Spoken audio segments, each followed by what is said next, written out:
Broadcasting live from the Business RadioX studios in Atlanta, Georgia, it's time for Learning Insights, brought to you by Training Pros. When you have more projects than people, Training Pros can provide you with the right L&D consultant to start your project with confidence.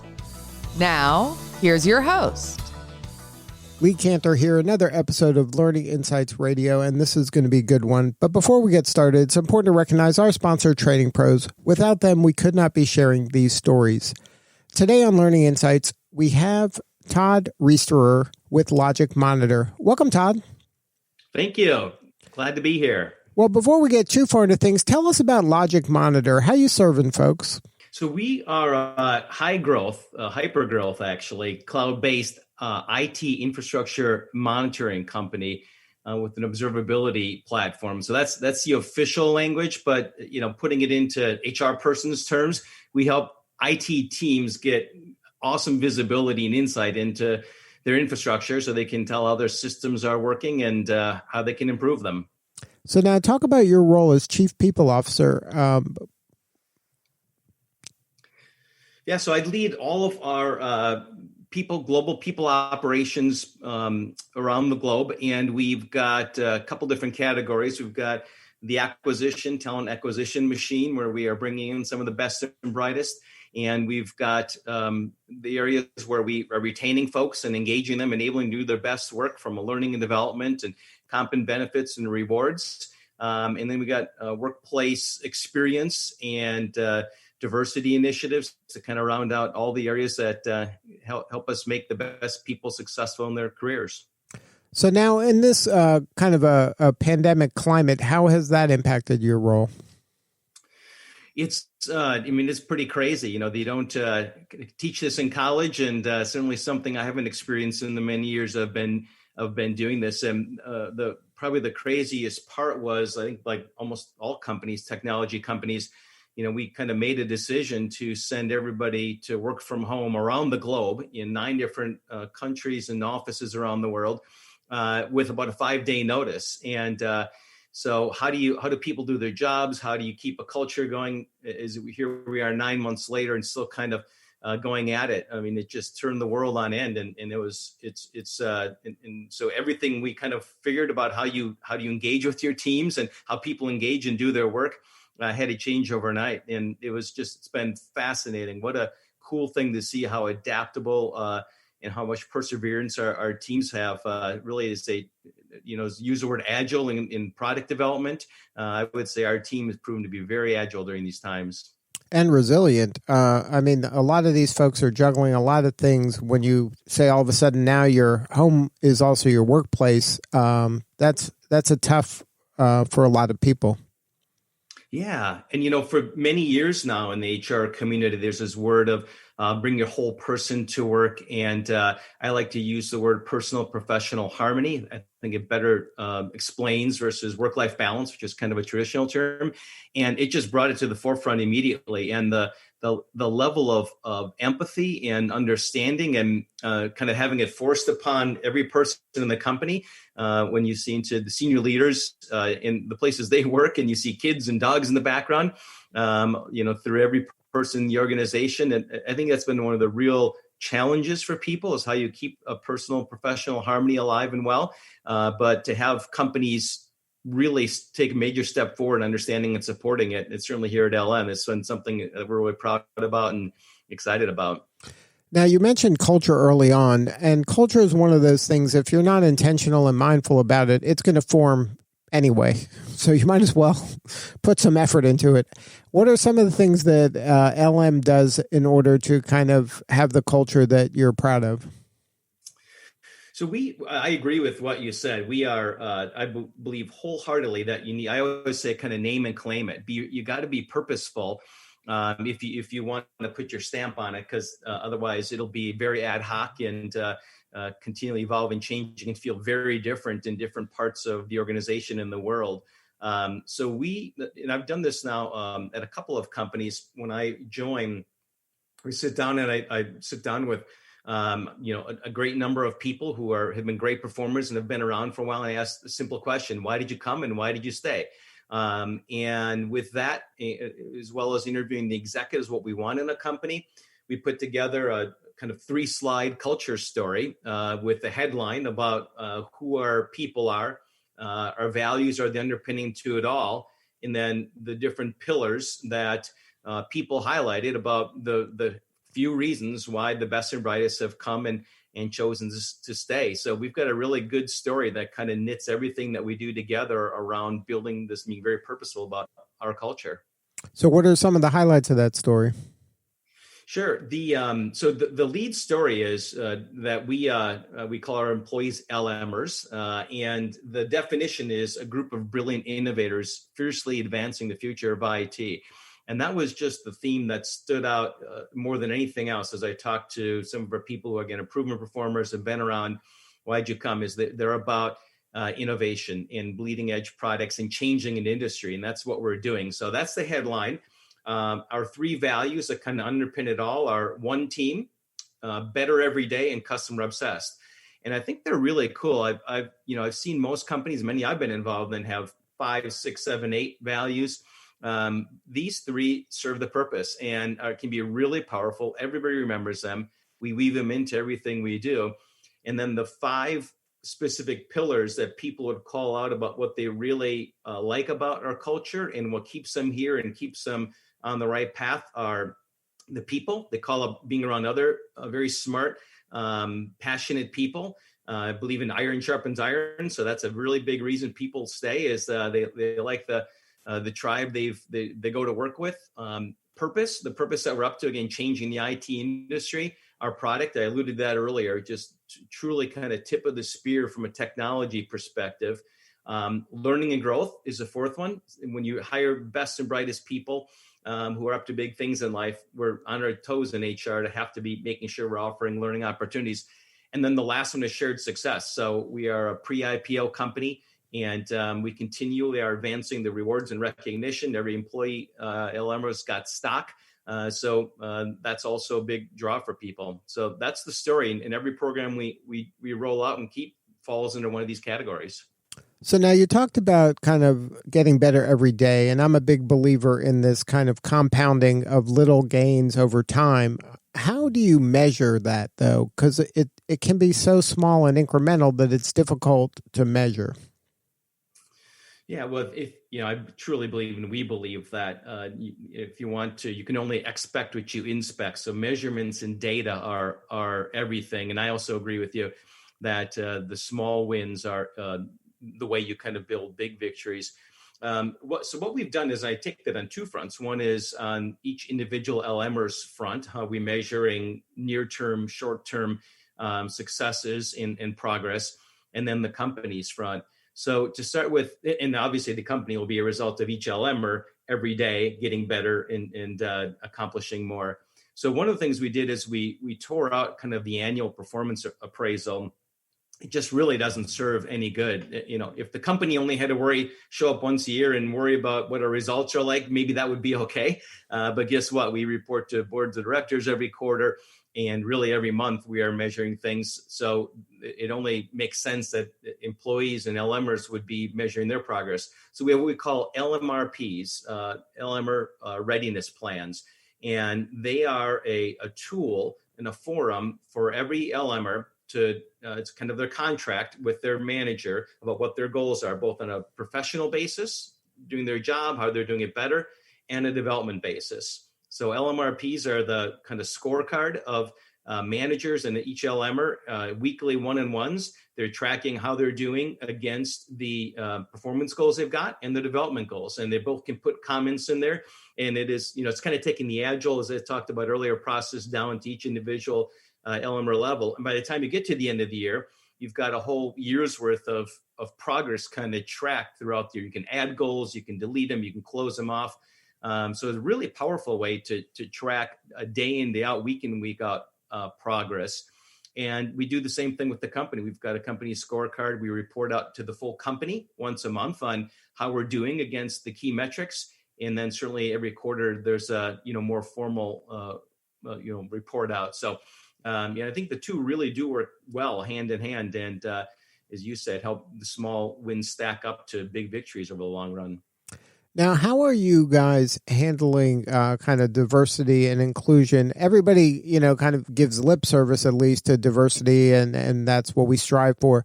Is there anything in place that is kind of specifically geared towards attracting a more diverse workforce? Yeah, it's obviously kind of big buzz for a lot of companies. We take great pride in that. We've had a culture that's really built on creating a diverse place that's respectful of everyone's beliefs and who they are.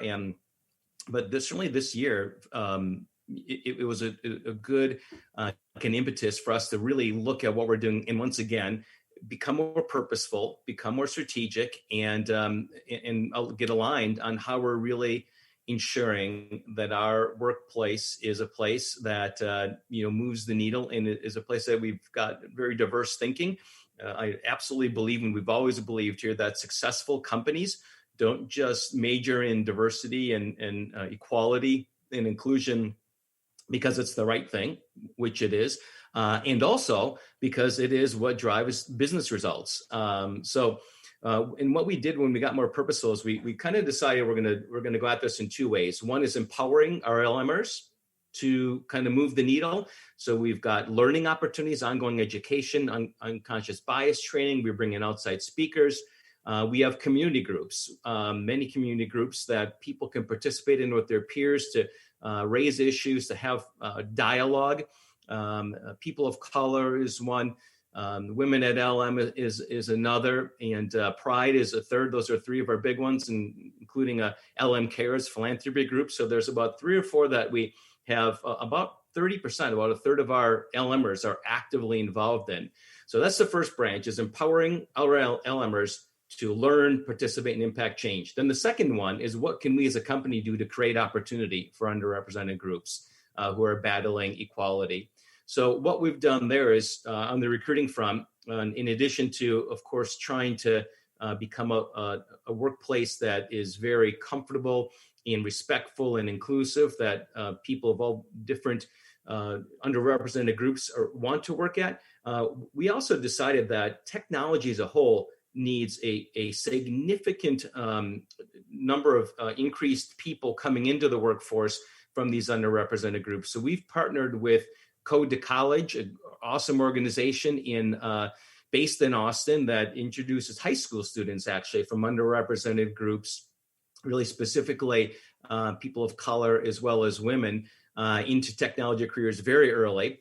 And InternX is an intern program that Vista, our owners, have introduced. And we have a significant number of interns that we brought on through them, and we convert to full-time. So both empowering LMers to make a difference in their communities and in their day in, day out lives, and the company itself creating opportunities.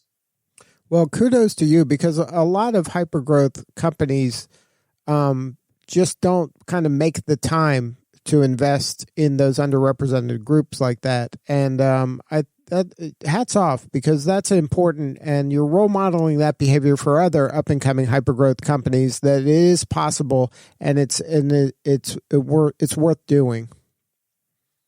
Yeah, well, thank you for that. And again, I do think we're a values-based company. The Vista, certainly our owners are extremely big in creating opportunities, and our executive team is. And I would just say again that we 100% believe it is what helps drive value in an organization. So we do it because it's the right thing, and because it's a diverse workforce is a key enabler to business success. So now, any advice for the young people out there, maybe your potential employees, like what should they be doing to get on your radar, to get kind of plugged into your world and kind of join your team?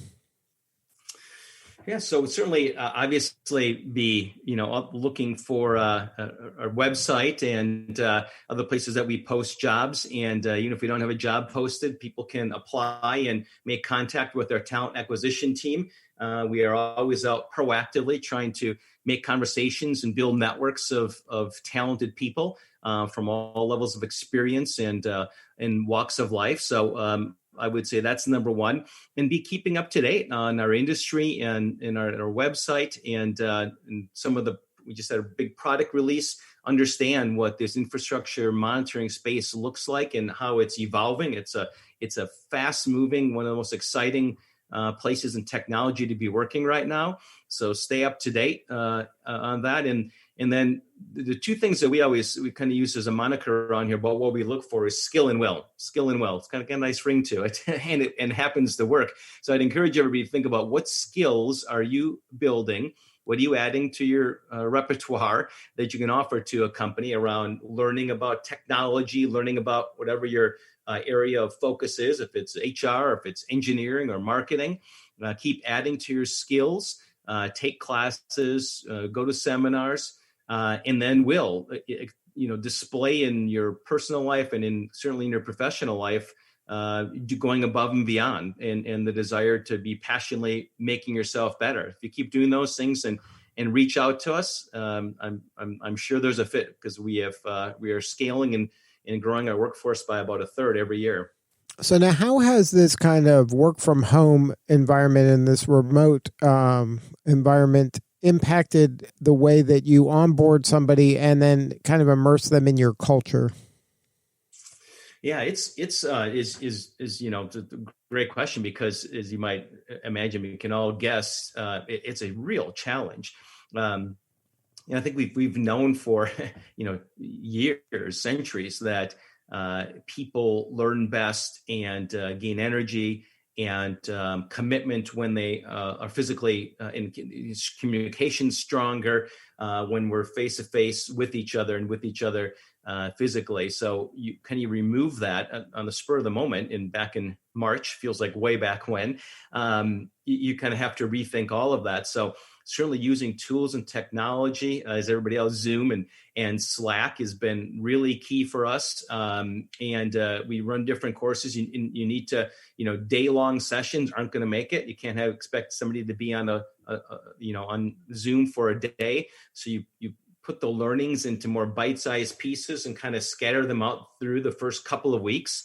And you have to intersperse, and we've gotten very creative with online kind of games and events to have people socialize with each other and get to know each other more. And it really has been, again, I'd say a much more purposeful kind of bite-sized pieces of different events and learning and training curriculum, and much more conversational, like we're doing here, versus everybody showing up, their first 2 days on the job and in a big classroom and going through one PowerPoint slide after another. So, and it's in some ways it's a better way to really kind of get somebody indoctrinated. But I tell you, we still are missing the human to human contact and the energy that comes from that. Now, have you figured out a way to kind of replicate some of the look over your shoulder or be a fly in the wall in a room while something else is happening, and then going back and debriefing and creating those kind of serendipitous learning opportunities? Yeah, it's a real challenge for sure. And again, I'd say we go back and use the tools and technology that exist. And we do use Zoom conference calls, and some teams kind of stay on them for more extended periods of time as they're going through some to kind of shadow, is I think you're alluding to somebody else. We use phone technology when we've got people making customer calls and new people coming in who are doing business development or sales, to be able to kind of patch in with more experienced folks who are leading the charge. And then we're better at doing kind of post-session debriefs. So normally you'd kind of have a learning session and people go on and, maybe you'd have them, fill out a survey. How helpful was that? Here, once again, we have to kind of create, schedule, half hour more and talk through after a learning session or somebody shadowing and purposely ask them, what did you learn? What were the key things that you observed, and how are you going to bring that back and make yourself better? So again, I just say it's, and this is, I think, a positive is being more planful and really thinking through how best people learn and how we can try to replicate that, versus the easier route in some ways is just showing up and, hey, go sit by Sally, go sit by Jim and watch what they're doing and hope there's some osmosis that goes on. Right. You have to be more intentional, and you have to just keep having conversations. I mean, I think this is actually creating more conversations because you have to do it on purpose. You can't just run into them and think I'll get to it later. Like you have to schedule it and make it happen. Yeah, that's exactly right. And I think we went through an evolution there too. Everybody went home kind of on turned on a dime. And so then we quickly figured out we need to schedule a whole bunch of this dialogue, and everybody was showing up to everything. And, then about maybe, I'm losing track of time here a little bit, the month or 6 weeks in, like, okay, there's definitely Zoom overload at this point. And so then we kind of had to settle in and figure out which sessions tend to work best, what are the times, and how much time can people really spend on Zoom versus being off camera and doing their work. Right. Yeah. I think we're all kind of learning together in this. Now, for you, what's the rewarding part of the job? Ultimately, I get really excited about two things. And I would say I'm in the, certainly won't try to age myself here, but I'm in the second half of my career. And when I've gotten to, kind of this position, it becomes much less about, how to advance my career and what's the next big mountain to climb personally. What gets me really excited and is a lot of fun is really pretty simple. And that's company success and other employee success. I love showing up every day and being part of a bigger cause, and everybody does, and having a company that knows how to kind of measure customers' satisfaction. This customer obsession is very real here. And, our customers continuing to buy more, which they do every day. Do they like what we put out? And are we creating new products, like big rollout we just had yesterday of our logs? And what are customers saying about that? And are we meeting our financial metrics? So watching that in being able to, a company our size, be able to pinpoint, myself and my team, we played a part in that, big or small, we played a part in that.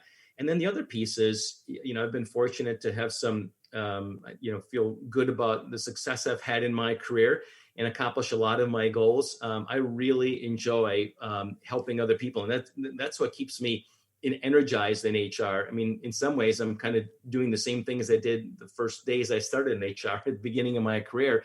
But to see new people that you meet at every company and in every department and create career paths and learning opportunities and promotions and then recognition for people, it's really fulfilling to have a part in being an HR professional and in kind of my own team's career success and advancement, as well as those in other parts of the business. Now, as the chief people officer, I'm sure you've impacted lots of people in your career. Can you share a story maybe that you were working with somebody, maybe mentoring somebody, and you were able to help them get to the next level?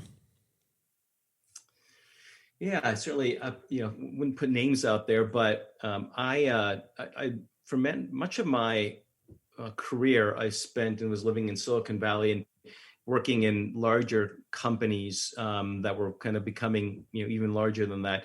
And about 6 years ago, I took a turn and started working at some pre-IPO, more emerging companies. I like to say where the clay is still soft on culture and if they don't show up every day, you matter. And so the pivot for me at that point, amongst many pivots, going from big company, all these resources, a bunch of very seasoned, experienced people around the globe, to going to an earlier stage company where there's a lot more junior folks coming in who every day we're kind of learning. It forced me to pivot too and have to kind of go back to my roots and early days. And there's a couple of folks, and I will just use the term again. I really looked for skill and will, the potential, the ability, the problem-solving ability, and the skills of knowing their HR craft, and then the desire to do better things and constantly learn. And there's been a couple of folks now that have worked for me at a couple of different companies. And tried to give them opportunities beyond maybe what their experience level would have dictated they were able to do. Have kind of gone out of my way to bridge geographical divides with folks. And if somebody's sitting in Europe, give them global jobs. Somebody in India that was on the team I led that we gave a global job to, and not kind of worked on projects or had responsibility outside of her own country. And this just really, really exciting to see. And it's kind of given me a resurgence in life to go back to a team that is more in the early stage of their career, where every day is a learning opportunity, and to try to figure out, it's probably one of the biggest parts of my job is how can I help them stretch and gain experiences beyond what their experience set would maybe dictate, versus, again, the bigger companies where you got a whole bunch of people who are, my experience level and beyond. Well, I think it's important to take a moment to appreciate that, because the impact you're having on those individuals impact their family, and it could impact their community. I mean, it's a big deal, and I think that we don't spend enough time just taking moments and appreciating that kind of work, because it's the ripples that happen from that you may not even be aware of. Yeah, and I think it's a great point. And I would just say, I feel so blessed because I had those mentors early in my career. I can still name them and still have relationships with them. Obviously not giving last names, but Joe, Jonathan, Scott, and Matt. 4 folks, some in HR, some led other lines of business that I worked with the second job out of college, that I ended up working with multiple times in my career as I would kind of follow them. And for whatever reason, they took an interest in helping me learn and stretch and grow. And they did that in many, many ways. And to this day, I'm personal kind of friends with them, and some of our wives have gotten to know each other. So it's just huge. I can't imagine without those 4 individuals having taken chances on me, how different my life would be. So it's kind of only fair, isn't it? Absolutely. When you get to experience it yourself. Yeah, I think that's important, that we should be thinking of others and serving and helping the next group up. I mean, that's part of our responsibility as part of this hive of humanity that we're part of. Now, for you, what can we be doing to help you? What does LogicMonitor need more of now? Do you need more talent? I know you're growing rapidly, so you're probably always on the lookout for great folks. You need more clients. You're all over the place. So what can we be doing to help you? Yeah, I think it's obviously you hit on 2 big ones, and more talent is the area that I'm obviously focused on. So we've got a very high bar. We have every individual coming into our business has to pass kind of a problem solving and competency assessment that's done to keep a high bar. And so we can't get enough talent coming in. There's a lot of people that aren't able to pass, and therefore wouldn't be employed with us. So, really kind of high achieving people with the, high intellect and problem solving ability and competencies. We can never have enough of them. As I said, growing our employee population by 1/3 every year. So that's certainly near and dear to my heart. And customers, of course, always have customers. The cool thing is we sell to, any company of any size in any industry. Always need more, but without getting into details, our business has also been phenomenal, and the interest in our products are phenomenal as well too. So, we are really pleased with the number we have there. And I think the third area, then back to talent, which is what you're about, is how do we help people grow and progress? And I think when you get high achievers, there's insatiable appetites many times for people to want to make themselves better. So continuing to have leading edge ways that people can grow their personal and professional skills is really important. Days of kind of showing up in classrooms as the primary way of learning are long gone, and not the most effective way to do it. So how do we keep growing the smart, intelligent, highly productive, and passionate people once we get them on board? Well, if somebody wanted to learn more, have a more substantive conversation with you or somebody on your team, or just get to know LogicMonitor, what's the website and the coordinates? So I'd certainly suggest you could find us on LinkedIn and or our company's website, and it's simply www.logicmonitor, all one word, .com. And there's a careers page there that you can find out a whole bunch about our culture and what we're doing, as well as read the areas of our business, press releases, and some of the other information we have there. And then there's direct contact information based on those pages as well about how to get in touch with us. Well, Todd, thank you so much for sharing your story today. You're doing important work, and we appreciate you. Well, thank you very much. Same with you. All right, this is Lee Cantor. We'll see you all next time on Learning Insights. And remember, this work would not be possible without the support of our sponsor, Training Pros. Please support them so we can continue to share these important stories. Thank you for listening. For more information about Training Pros, visit their website at training-pros.com.